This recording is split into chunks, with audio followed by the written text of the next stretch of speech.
Everyone's always trying so hard to be perfect on social media. We take 100 of every selfie we post to Snapchat, then pick the most flattering one and add the most flattering filter. We post all the glory moments of our lives and hide all the messy bits. Don't believe me? Why do you think everyone thinks you're dead if you skip out on Facebook for a single week?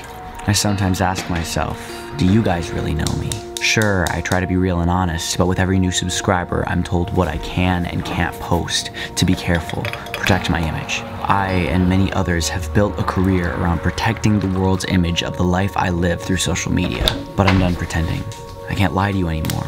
I want to be real. I want to be honest. This is the real me. The good, the bad, the ugly, uncensored, unperfected, honest. Hi, it's 2:19 in the morning and I can't sleep. Tomorrow I will post this video and I'll be afraid. Afraid of what you'll think, afraid of not getting enough views, afraid of people being confused. I'll check my phone every 10 minutes for the whole day, watching my likes and views, determining my happiness from numbers on a screen. I know it's wrong, but truth be told, I'm a self-destructive attention whore. I'm emo, hipster, and preppy all in one, and I love it that way. Don't get me wrong, I truly do love you guys, maybe even too much at times. I care so much about what you think that my purpose in life is to make you cry, laugh, and smile. Sometimes I care more about your happiness than my happiness. I do it for the love. But the numbers, they're like that girl or guy you fall in love with in high school, and even though you know they don't give a shit about you, once you've had a taste, you can't get enough. The more you have, the more you need, and even though you know it's wrong, you don't care. You love the poison. I'm getting ahead of myself. Let me start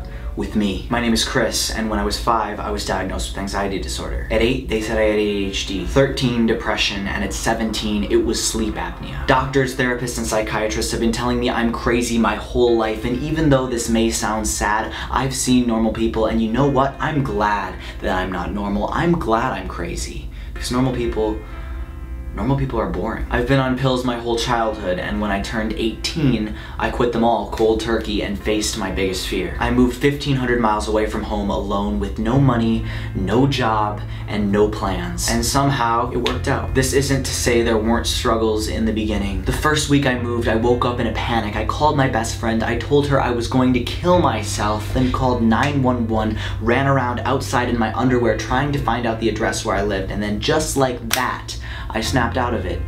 Didn't know where I was, didn't know why I was on the phone with the police, and when my friend told me the next day I said I wanted to kill myself, I didn't remember it at all. But still, even with panic attacks and episodes, I made it. Today, 7 months later, I'm here, living with my roommate Carson and a Russian boy named Edward. Right now, a girl named Mackenzie is sleeping over, and I want to tell her I love her, but I'm afraid to because she might actually just be the first person that I love that actually loves me back.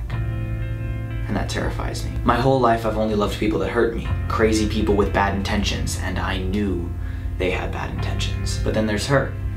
She's different. She's crazy, she's a brat, but she cares. And no matter how much I push her away, I can still feel that she really cares. My biggest fear is being cheated on, also death. As a kid, I had this voice in my head that would tell me what to do. If I touched my ankle, I would have to touch my other ankle, or the voice would tell me in my head that it was gonna kill my mom. I was always a mama's boy. And a big part of my personality as a kid was that I was always afraid. I'm afraid of me, I'm afraid of you, I'm afraid of love, afraid of lies and the truth. I'm happy and sad, I'm peaceful and mad. I love my friends, and sometimes I don't think I'm good enough to them. Julian, Luke, Margarita, Margaret, I love you guys so much, and even though I don't show you enough how much you mean to me, you truly do mean the world to me, and I don't know where I would be without you guys. I love my family, and mom and dad and grandma and grandpa. I hope you're proud of me. I love my fans, my audience, but really, my friends. This is my brain. This is my heart. Me at this moment of my life spilled out to pixels on your screen to tell you just this one thing. No matter how sad, happy, angry, evil, good, bad, emotional, broken, bullied, beaten, abused, loved, hated, imperfect, perfect, beautiful, ugly, fat, or skinny you are, for all of it, good and bad, love yourself. I don't know what the hell this is, but this is honest. People out there in life are gonna fucking break you down. They're gonna hurt you. They're gonna tell you that you're not beautiful, that you shouldn't love yourself, that you shouldn't love the people around you, that you should die. And if they don't tell you with their words, they're gonna tell you with their actions. If they don't show you with what they do, they'll show you. The world is a fucking awful place, but it's a beautiful place too. And finding out how to balance that and how to be your own person and be someone who does something in the midst of all of that is the hardest and most beautiful beautiful part of life.